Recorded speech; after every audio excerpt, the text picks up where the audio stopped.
Hi, and welcome back to another episode of the 905er. My name is Joel McLeod, and this week's episode we're taking a bit of a different approach. Roel and I have been looking over the last few weeks and we've noticed that it's kind of a sticking theme of reform is kind of the underpinning theme of the topics that we've been talking about. We thought we'd do a bit of a roundtable discussion on what that would look like for our municipalities here in the 905. We invited on a columnist and journalist, Lorraine Sommerfeld, to have that discussion with us, just to talk about Hamilton, Burlington, the region, and what we can do to kind of have a better civil discourse in our municipal politics.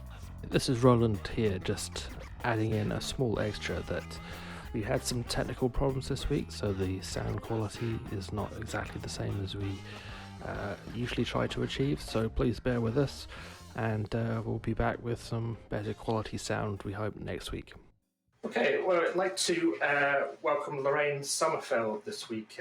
Lorraine is a friend of mine for the last decade or so, but much more importantly is a columnist in the Hamilton Spectator, and also is a columnist in the National Post in the auto section. Has a long career as an auto journalist.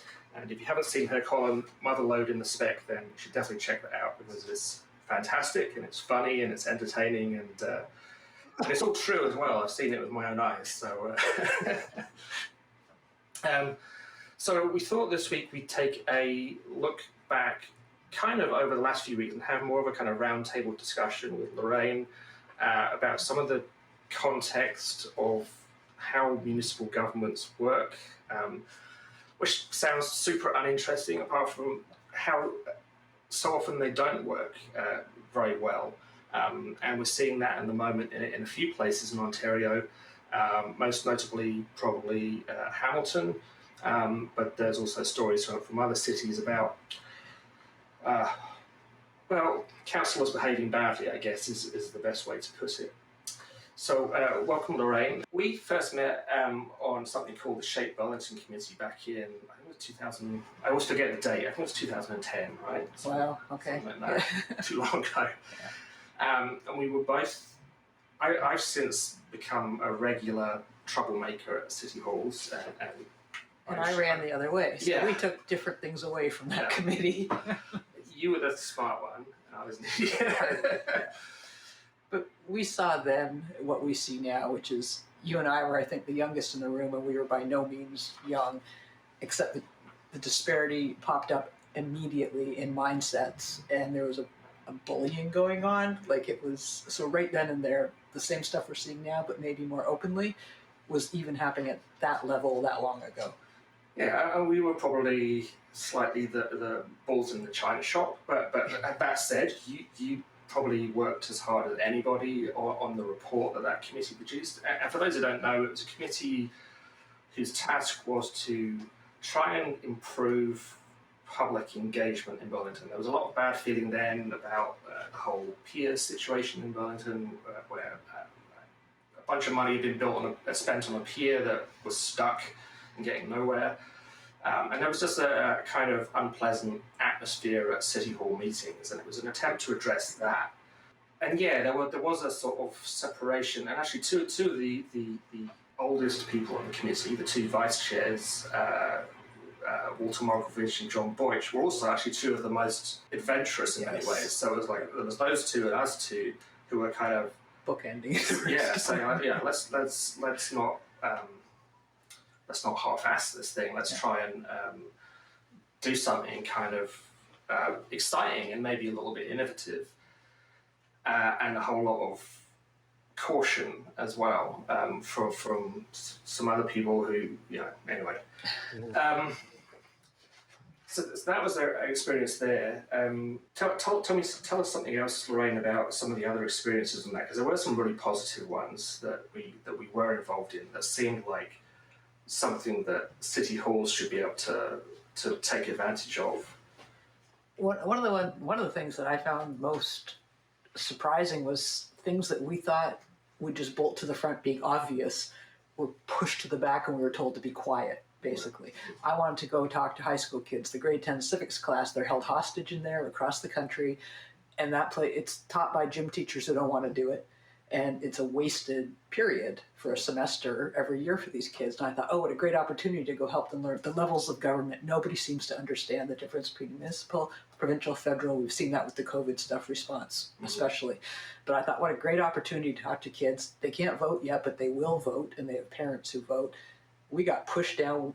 You, John, and I went and did that on our own, outside of the parameters of the thing, and it ended up being a pretty important part of that report, because the kids, their concerns were so different from what we were hearing from other sectors, yet they mattered and they were vital. And what the pushback we got was, they don't vote, we can't be bothered. Yeah. And I thought, that encapsulates one of the problems right there.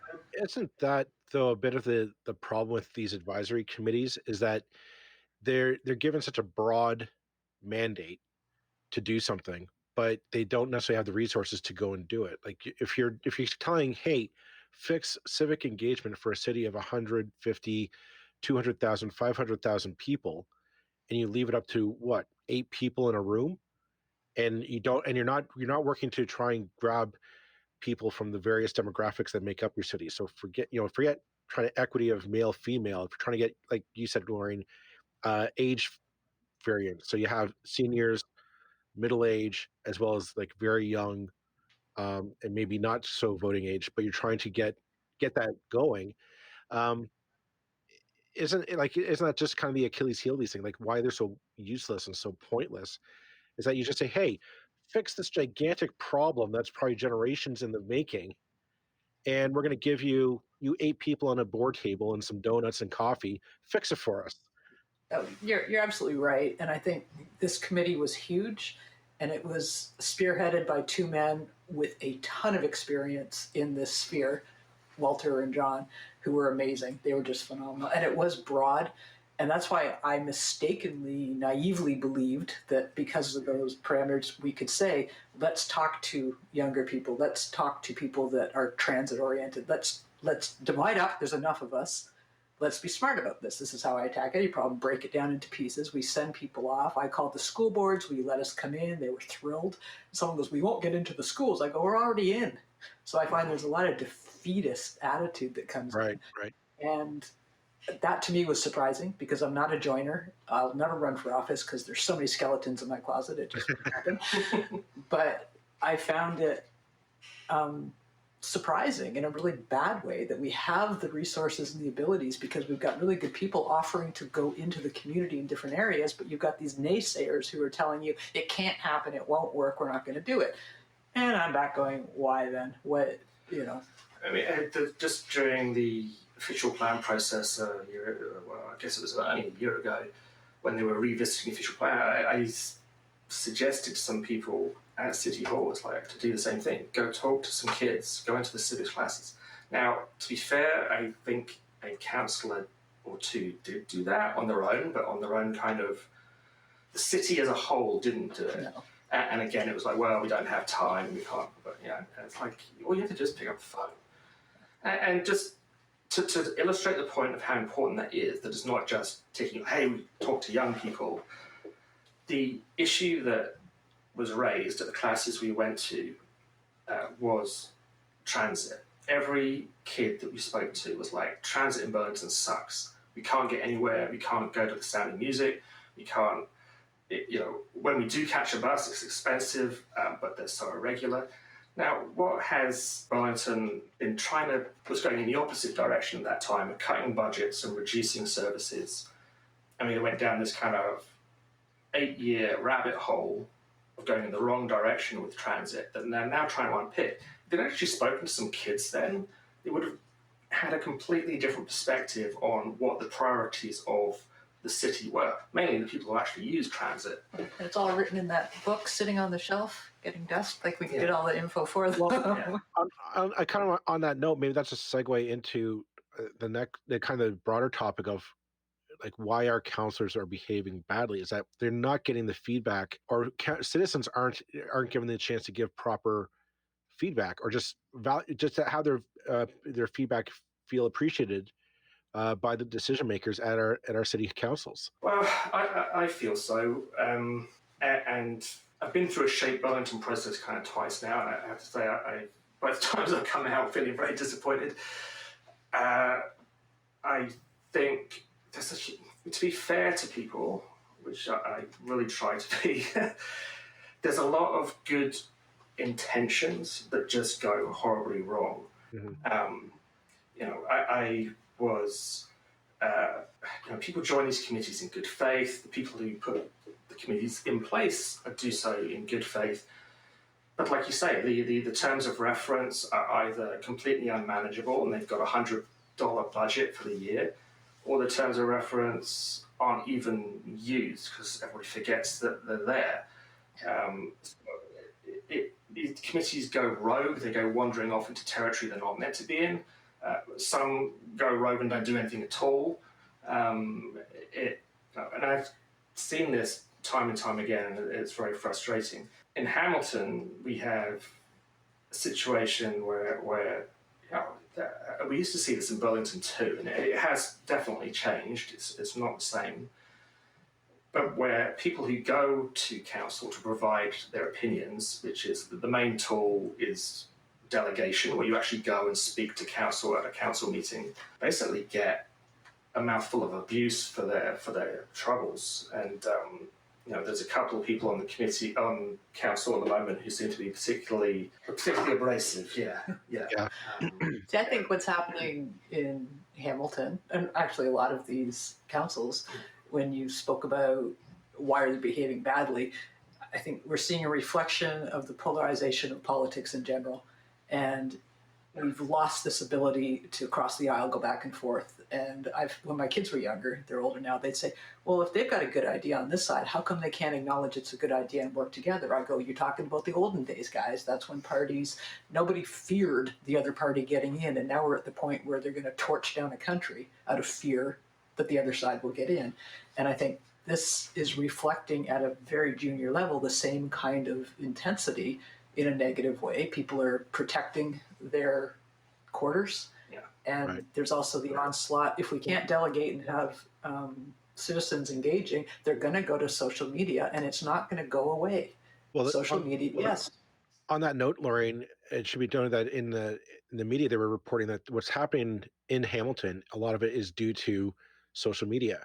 The councillors in question who are being confrontational, who are being abrasive to everyday citizens who go to voice their democratic opinions, it seems that the councillors are trying to feed into a certain group online, people the echo chamber, if you will, who are going to reinforce whatever biases. Political belief, right? You're right, biases or political beliefs that they want to advocate, and that's the dark side of social media. I mean, social media has been great. I mean, it's led to the creation of this podcast, and it's allowed us to kind of see new ideas and be educated on ideas that we normally would not have access to. But I think you touched on something. It's the dark side there of, well, you're evil because I don't agree with your opinion. Yeah. And it is too easy to set yourself up a nice little comfortable echo chamber. I'm guilty of that. I block people that make me crazy because my blood pressure is already too high. But I'm not an elected official. I don't think they should be. They should learn how to engage instead of slapping people with a 2x4. And they don't want to. A lot of them, it's like they've been there, they're ensconced, right. They're not elected. And so why bother?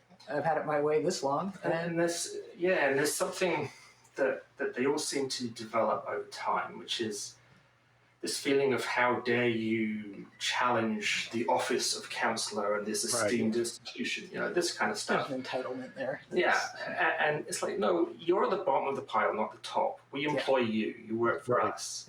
And I that's been lost. It's kind of a cliche, but it's absolutely true. So Terry Whitehead is one of the two people who's being criticised at the moment. It was mentioned in CBC on Friday, I think. And if you read his tweets, I'm just going to read one out pretty much at random. They're rude. And I'm going to read it exactly how it's written. I have your gross comment S while I was feeding my mom in hospital. You never apologised for what you are. You are a L piece of work. You also went after a family clinic because you were you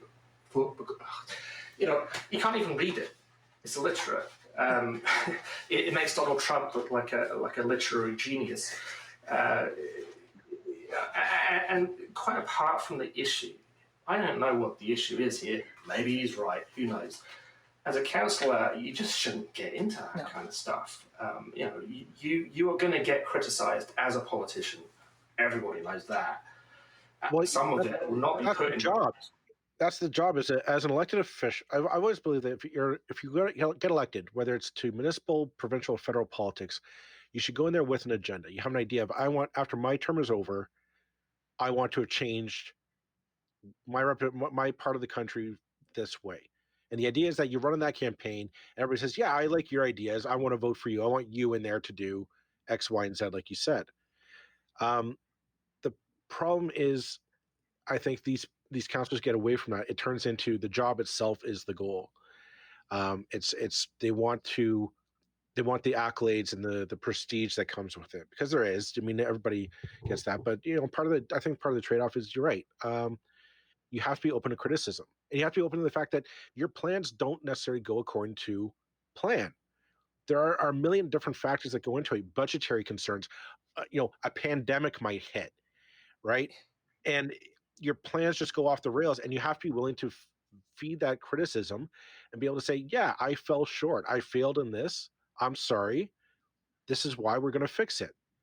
And if you can't do it, then I think you're just a bad choice for the job. No, leaders should be leading, and they stop. And when you talk about an agenda and the things you want to achieve, you should at least be seen getting the ball down the field in increments. Even if you can't get it through the uprights, you have to be seen working towards those goals, and then people will cut you a ton of slack because they see you going in the right direction. Yes. But when you get down in the mud with people who you don't think are worthy of your attention, it's like, as a parent, if I start screaming at my child and throwing crap the same way they are, no, I'm supposed to be the one that leads them out of this and waits them out of this. And to me, that's an apt analogy when I watch councillors getting down, screaming and calling names on social media. Use the tool properly, learn the media that you're using, or sit down and shut up and at least be thought to have some decorum. Yeah, and there was I think the current kind of why the latest screaming match kind of happened at Hamilton Council meeting was to do with, I think it's Aberdeen Avenue. Road diet. Yeah. So and it's a very busy road, and people who live there are like, hey, we could reduce traffic here. It'd be nice to be able to take our kids to school without fearing that they might get flattened. Now, where you stand on that issue almost isn't the issue.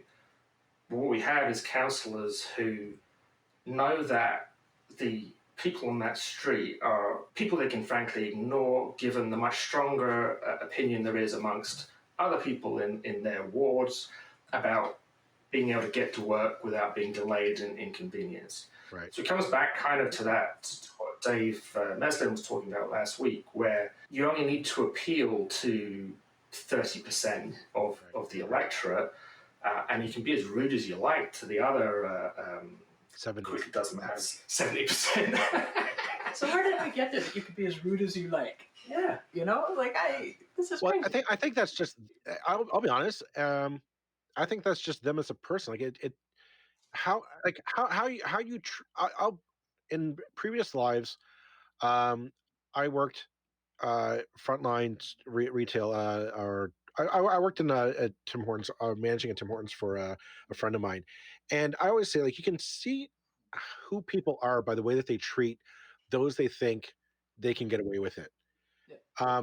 You just go into a retail, maybe not right now because of the pandemic, but if you went shopping and you'd see somebody yelling at a clerk, some clerk earning minimum wage, and yelling over something trivial like shoes weren't in the color, weren't in the size, or they thought this thing was priced too much for what it's worth, and you got to yell at some teenage girl or some old man behind the counter because I can yell at you. You're lowest on the totem pole, so I get to yell at you. I'm like, that says so much more about them as a person, that they think that that's how you can treat somebody and get away with it because there's some hierarchy and I'm on top, therefore you have to bow down and kiss my foot. It's disgusting. But it does go to their character as a person. Well, that's how women date, I'll tell you guys, you go to a restaurant, you're getting graded instantly on how you treat everyone, male, female, doesn't matter. And I worked consumers distributing for 10 years from the time I was 15, frontline. And yeah, we were not a department store, so we were considered, consumers. Everyone loves it, but you want the grief we put up with as teenagers? And I ended up being an assistant manager for a few years, but I was really young. And they'd still try and walk all over you, and I wasn't taking any of it, so that was fine. But no, you're absolutely right. I feel these people are incredibly insecure. They lack the confidence in their own selves to be kind to somebody else, because that is something you give to somebody when you're safe in your own person. And I think with the political side of things, I know that if you're a councillor, you spend a lot of time dealing with people who are difficult. No two ways about it. Expecting you to provide solutions that are not even within your power to provide, because most people don't understand what a councillor can do or even what the job really entails. Again, this is nobody's fault, but councils for not being able to communicate that stuff properly. But so you get the frustration that after a few years, you frankly, I'll tell them what I think of them. I'm not going to put up with this anymore. How dare you, whatever. But the end result is absolutely destructive to their blasted institution at the end of the day, because it just, it confirms everything that people think about politicians is that they're arrogant and self-opinionated and not interested in the little guy, So it really has to change. And I think to an extent we're seeing work practices that we used to see in the wider population that now would be considered completely out of line in terms of, or should be considered completely out of line in terms of how like a boss treats a junior member of staff. But in legislatures and parliaments and council rooms, we still think that's acceptable. And so we saw the Integrity Commissioner in Hamilton last week come back on something that happened at least a year ago and say, no, that was fine. The councillor was within their rights to, ream out some member of the public. It's like you almost need to look at it in a retail way. It's like, would you treat a customer like this? Why the hell are you treating a member of the public like dirt? For having the courage, because it takes a lot of courage to go to a council meeting. I think you're actually bang on there, Roland, but it kind of feeding off what Lorraine was saying previously. If you can't handle somebody coming up to you and saying, hey, you didn't hold up to your end of the bargain. I elected you to do X, Y, and Z, and you only did X. I think you're doing a horrible job, and you're not worthy of my vote next time, and you should be fired right now. All this stuff, and in some cases you say I can't do this; it's out of my power. That's why we have term limits. If you honestly sit there and say, well, geez, I can't handle the criticism. I can't handle being yelled at by people who just aren't willing to listen to my point of view. Why wouldn't you just say, okay, my term's up. I'm walking away. Thanks very much. I had fun, but I'm out.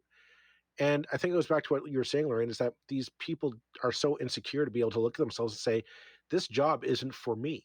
It's not I am not the right fit for this job. I can't seem to get my agenda through council, or I can't get everybody else to buy into it for whatever reason, or I'm not flexible enough or not imaginative enough to come up with another workaround.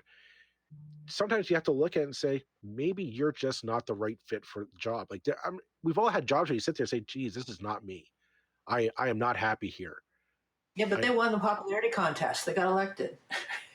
One time, well, see, but here's the thing. Roland and I are I think, our bit arguing is that these people aren't winning the popularity contest. They're winning the rules set up. The first past the post system says, you don't need to get the majority of the popular vote. You don't need to get everybody doesn't have to like you. You just have to have enough people like you. I also think this is when I see people concentrating on the wedding instead of the marriage. That day is the most important thing. And then they're at loose ends going, what am I supposed to do with this now? Right. And I think that we see a lot of that going on too. People don't really understand what they're getting into. And then to your point, they don't have, can I say balls? They don't have the balls to get out when it's not for them, or to admit that this needs to be handed off. And if you're dealing with difficult people, I'm a woman writing in the auto industry. You want to talk about difficult people? I get slammed. Like, I've got rhino hide now. I've written in all the major newspapers. I get called like you, and my editors half the time don't even realize I've been slammed. They go, "Oh, we're so used to it." So you have to toughen up, but you also have to stand your ground, do your research, explain why. Like, these are the reasons why I can't give you what you want. Right. These are some resources you can take from here, and I'm not going to forget you. They still may be angry. That's not my fault anymore. I've done my job, which is bringing to them all the information I have access to. But sometimes I dig in my heels and go, no, I'm right. Doesn't mean you're wrong, but I'm still right. Well, I mean, on that note, though, you sit there and say these are the resources we have, because I know, working on the political side, there's 100 different factors happening all at the same time. You have budgetary concerns, you have competing priorities. Other councillors are on that council, and they're all fighting for the same slice of the budget pie for their little side projects, their parks that they want to redo, the streets they want to pave, and the community centers they want to refurbish, and all that stuff. And that's where you have to be willing to come out and compromise and build your coalition. You need to go to your community, your ward, and say, listen, I want this to happen. I want to fix this park. I want to repave this road. I want to rebuild whatever. But you know what? We might have to work with this other neighborhood to get their project done first, because then we can all get it done. And that's what I think city councils are supposed to be, is this more collaborative, community-based effort of, hey, we all want to get roads repaved. Okay, let's all put that at the top of the budget item this year. We're going to get all the roads repaved, or all the sewers redone, or whatever the priority is that year. And that's how councils are supposed to work. They're not supposed to work in these little fiefdoms of, hey, I'm the king shit on this pile, and you all should be bowing down to me, which is, I think, kind of what happened in Hamilton this week, which is just sad. This reminds me, I've been in the same house since I was born, so I've been right here in the core in Burlington. And when I was growing up, the councillors, two of my friends, their dads were councillors at the time, and one, his mom was a councillor, and they made squat. They had real jobs. And so stuff got decided a lot more quickly. They had less invested in the, 6-digit paycheck, and stuff, it was a lot more amenable. They would talk, and it was far more of a collaborative approach to everything. And I know the city was a lot smaller back then. I watched it be named a city instead of a town, so I understand it was a smaller thing to work with. But there also was a lot more cooperation and collaboration, and it was more open. You could talk to these people, but they weren't loaded dice. Everything wasn't going on one square because they had nothing else. And a lot of them, they're in it for the pension. They're in it because they can't do anything. Many of them, and I'm going to get slammed for that, but I watch people get elected to positions, and they'll try all over the place because they just want it. It's an easy slide. Well, I think good people get forced out, and I'm not talking about myself. Yes. No, I agree with you. Not, but I've seen good people who have been elected question what they're doing there. It's just like, this is just horrendous. And it's not just the councillors. I'm certainly not just talking about Burlington. I've been involved in something this week where I was highly critical of Burlington, and to an extent that was not particularly wise of me, because it just means that I'm almost as guilty as, like, how dare you not have my point of view, and I get that, but the institutional problems that you see in city halls it's councillors and staff and each person, each department is pulling in its own direction. So the minute you say, hey, why don't we change this? This would be good. Everybody goes into lockdown and freaks out and says, oh, but that will mean that we don't control this anymore. And a huge amount of it is about control. It's like, well, this is what our office does. You can't let members of the public come in and do that. Well, we have this massive resource that's available to us in Canada and every country in the world, which is the public. And people are actually usually very willing, if asked and invited, don't expect them just to turn up and volunteer, but if you invite them to help out. I mean, I think one of the most fantastic things that I've seen in Canada since I've been here was the refugee process with Syrian refugees and the private sponsorship thing, which basically says, hey, we're not going to do this as a government, but if you want to bring refugees in, knock yourself out and we'll help. This has been going on under multiple governments in Canada, multiple generations. We're the only country in the world to do it, and just take the resource, which is the people of this country, and make use of it. And what happens because of that? When you compare refugee success rates in Canada compared with other parts of the world, well, they do better, because the first thing they do on the day they arrive in Canada is make a friend with a Canadian, the whole family of Canadians, who introduce them, who take them to their new home, and take them through the process of assimilating to a new country, because we asked volunteers to get involved. In other places, they turn up, they're put into a B&B, and there's like, well, here's your, here's the basic money you need to survive. Off you go. Good luck. And guess what? Things go wrong when that happens, because that's all the government is able to do. So just ask. Just ask the public.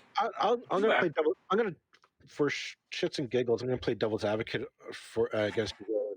I think what you're talking about is a bit of a utopia idea. I think the problem is, and kind of going back to our argument at the start of this thing, was that you asked for volunteers. I've gotten the emails asking me to come out and volunteer.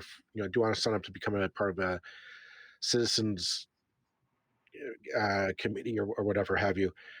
I'm reluctant to do it because I don't want to go in and be forced to fight with those strong personalities who view it as either no, we can't do it because that people just aren't going to like that, or I don't like it, so I'm going to fight you down. And it's exhausting. There are entrepreneurs, like you said, in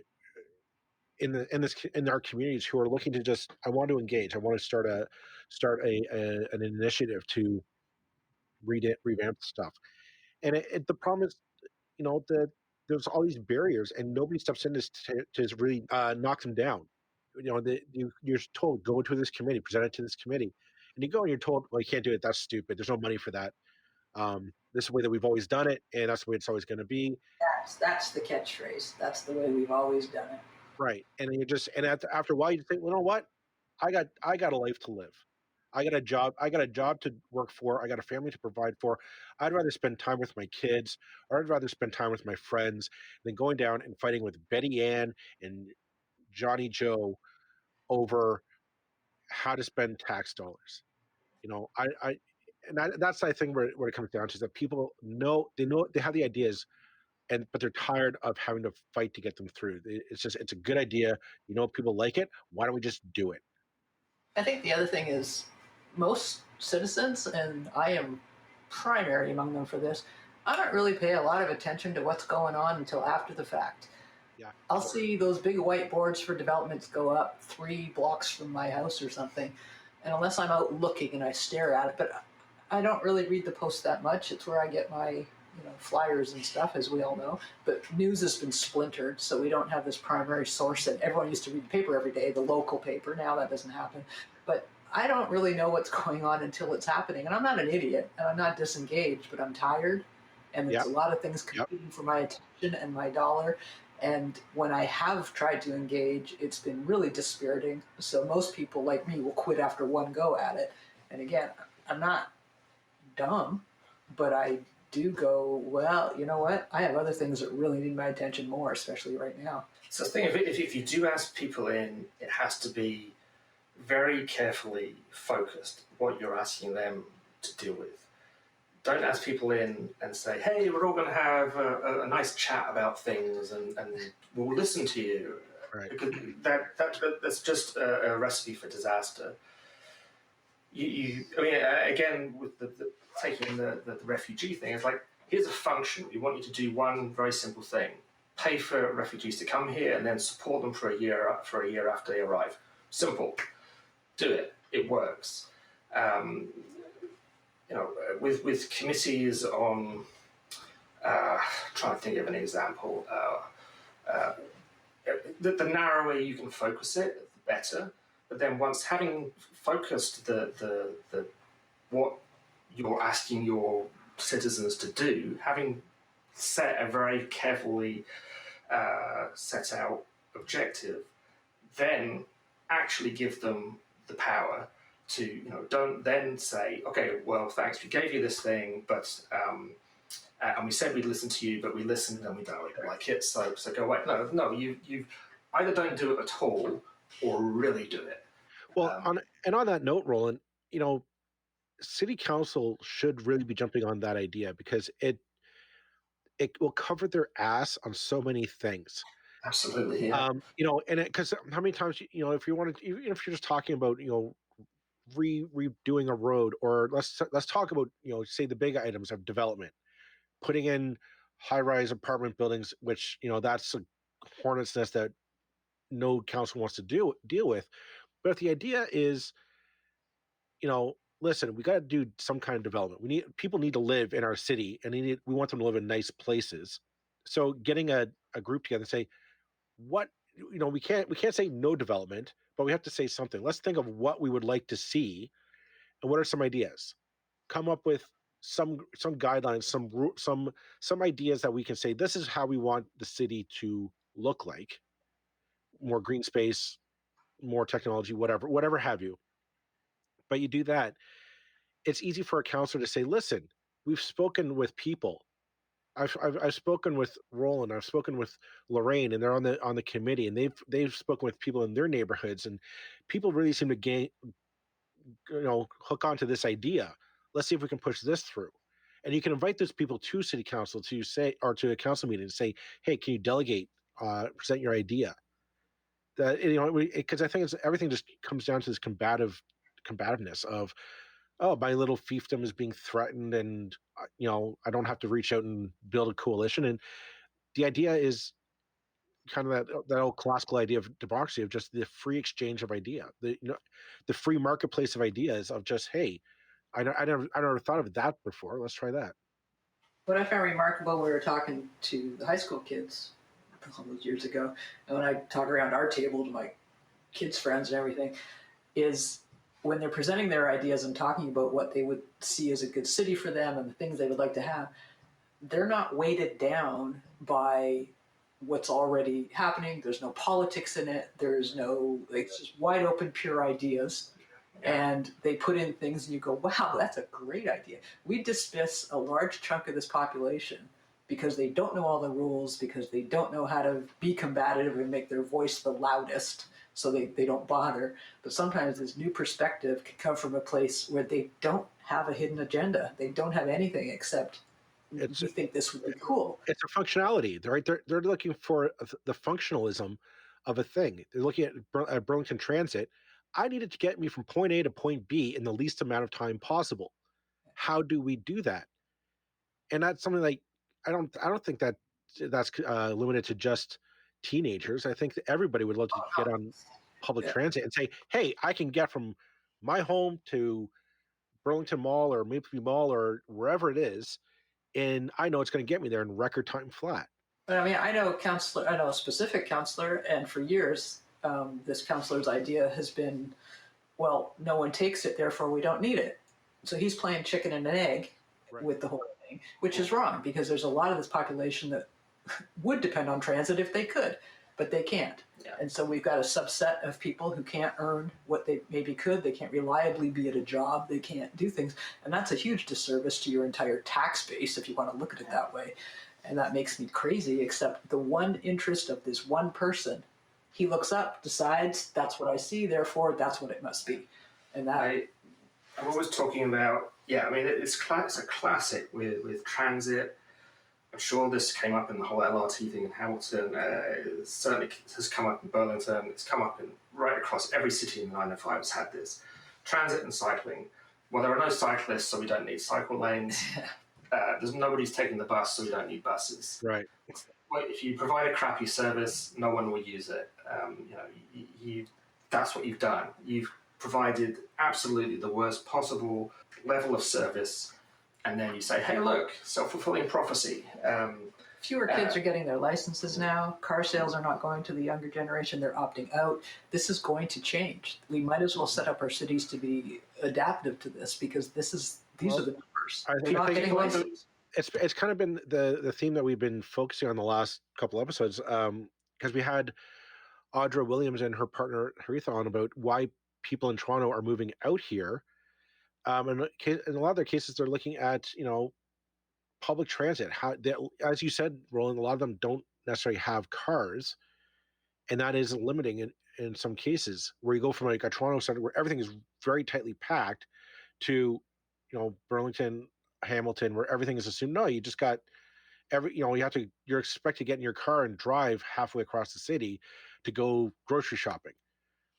And Audra, I think we've said this offline. I don't think she was actually in the recording, but we said something about driving. She said, "Oh yeah, we're weird. We've actually got a car."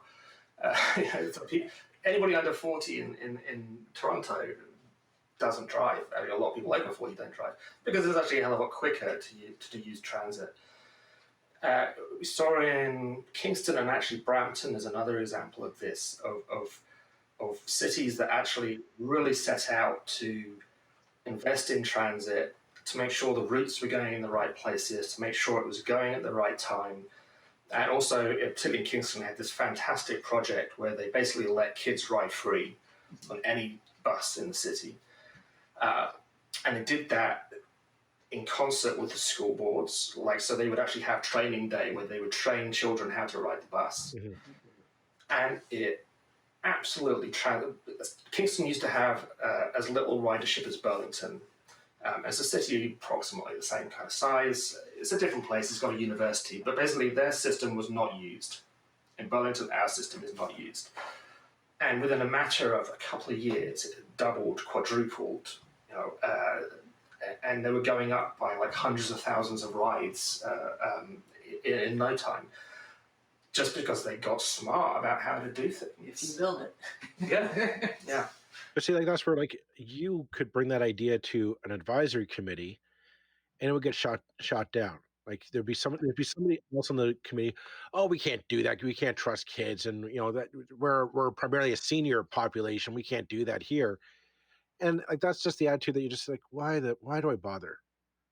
I have so much better things to do with my time than sit there and say, okay, now I got to fight with Roland again over why I think kids under the age of 15 should ride transit for free. And the advisory committees get discredited by their own enthusiasm for things. So a long time ago now, I think this was back in the Cam Jackson days, or immediately after the Cam Jackson days in Burlington, the Heritage Committee either was kind of fired or resigned en masse because there was a feeling out in the world that the Heritage Committee was a bit too pro-heritage.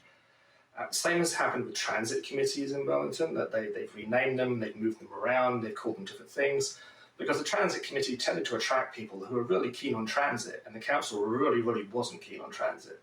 Right. So guess what? We'll get rid of those guys. And actually the members of that committee went and formed an outside pressure group called BFAST, which is actually incredibly successful at changing the entire conversation in Burlington about the importance of transit, which illustrates a number of points that activists tend to do a better job when they stay outside of City Hall, but also how your very enthusiasm for a subject discredits your opinion. Because it's well, you're just a transit advocate. We don't want to listen to you. You're not representative of anything. It's no, you're damn right, I'm not. You should be listening to people from across the city, or a representative sample of people who haven't just come forward because they've already made their mind up, but actually have open minds and are willing to listen to all parties. It's a frustrating thing. So how do we achieve that when we've got politicians in various places who use words like there's a war on cars, and the entire base of this is so it's so divisive, and I don't know how do we change the thing so I can understand your side and you can understand mine. It's such a basic idea. I think a big part of it is coming from last week's conversation with Dave Meslin is I think it's electoral reform. I think a big part of that is how do we elect our councillors and our mayors, and I think ranked ballots. I know that that passed, or that's going to the next stage of development here in Burlington. But I hope it goes all the way, because I think we need to have councillors that have a broader mandate, who are able to go and say, I've talked to a large section of my constituency, and I can say confidently I have their support. and then have to go back to them constantly and say, listen, am I doing a good job? Do I still have your support? And as Dave said, to allow those outsiders who have good ideas and who are moderate to come forward and not have to. How extreme do I have to be to to steal away 30% from people? So how combative do I have to be? How do I have to say I'm sticking it up to you? You just people to say, listen, let's have a conversation. I think you have some good ideas, Lorraine. Roland, I think you have some good ideas. Let's find where the two meet, and I'll run on that platform. I certainly think it's a huge step in the right direction to address the electoral things. I don't think it will fix everything. But I think it's a big step in the right direction, because right now your best chance of success as a politician is to be Terry Whitehead, because everybody could name a Hamilton councillor. Terry Whitehead is the one that springs to the front of my mind before even the mayor. So he's getting the publicity by being kind of a jackass, well, not even kind of a jackass, by being a colossal jackass. That's all wrong, so yeah, I mean, I think that could be a foundation stone. Hopefully, if you change that way of deciding who actually sits in the room and try and attract better bloody candidates. After that sewage spill, they should all be whooshed out. Oh yeah, they all knew. Ford knew as well. They all knew. And the Red Hill Parkway. Oh yeah. I've got a quote, because I wrote about that when there was crashes, and I've got a quote from their head engineer. No, this is the top quality asphalt, blah, blah, blah, blah, blah, goes on. And then I looked at my notes. I published it, and a year later, nope, I'm thinking they've been let down. That city has been let down so hard, but they're the ones who keep electing the name they recognize on a ballot or not paying attention to what they're electing. And this is at several levels. They've got some MPP, so I'm like, are you kidding me? This person's never done a damn thing for you. So I don't understand. Yeah, I mean, again, it comes back to that whole media thing that we're trying in our little way to kind of counter. That no one knows what's going on, so no one cares. And yeah, the name recognition problem. I've heard of him. I guess he's okay. That's such a massive issue, and yeah, I have to break that down, because it's. I really think we have our view of politics upside down. We all watch the CBC and Power and Politics or whatever, or depending on your perspective, Rebel Media or whatever. That stuff doesn't affect you most of the time. This stuff is day in, day out, right on your doorstep, and yet we ignore it. Anyway, we have gone on over our time allocation already. So we should probably call it a day. Thanks so much, Lorraine, for being willing to come in and share the ranting session. Always.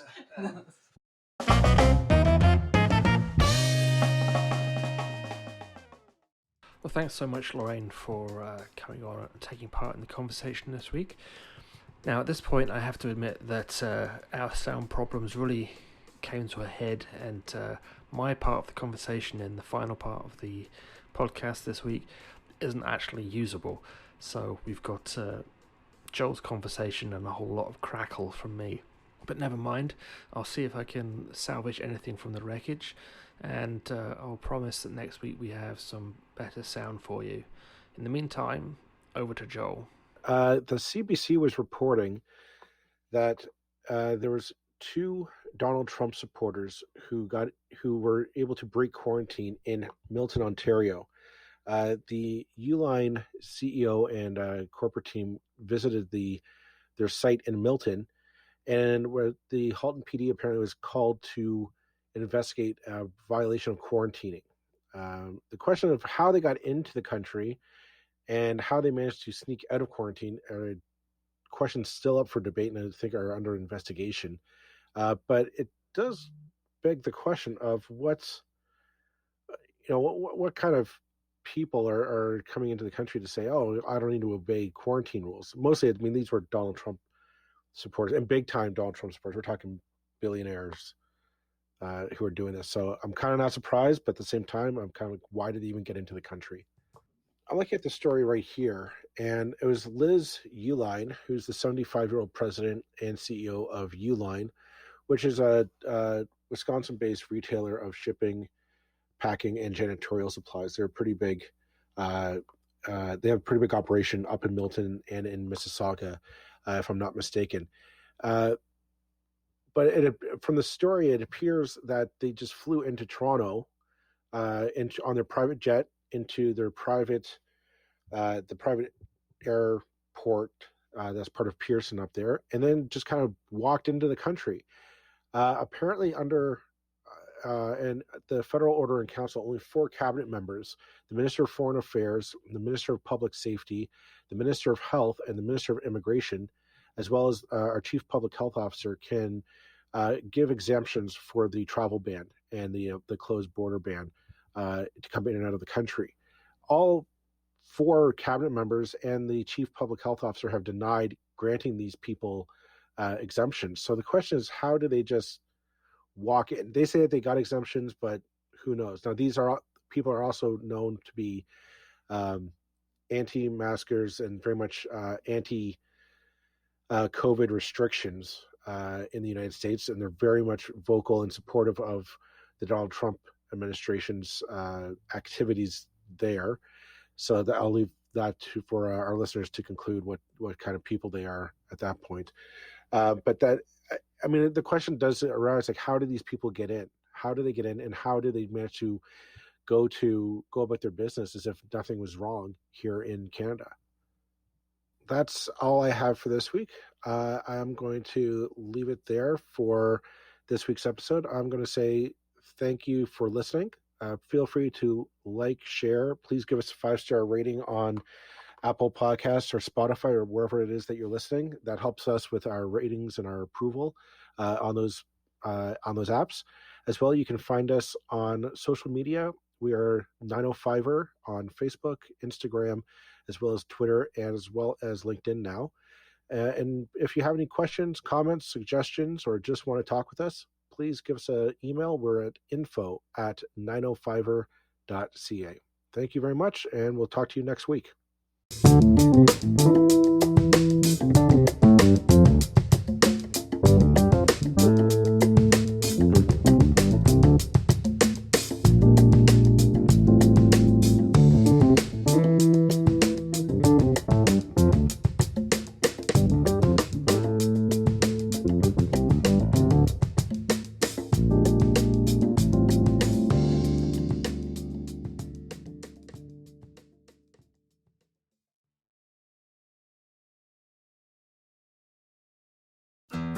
You looking to make the most out of this life and optimize your personal wellness? Then check out the Natural Man Podcast. Join me, host Mike C., as we explore all areas of human wellness, physical, mental, and emotional. Learn strategies to optimize your own well-being and be in the driver's seat of your own health. Remember, your doctor works for you. Learn biohacks, neurohacks, ways to improve sleep, and ways to optimize your body and your mind. Check us out on Apple, Spotify, the Fountain app, and at naturalmanpodcast.com.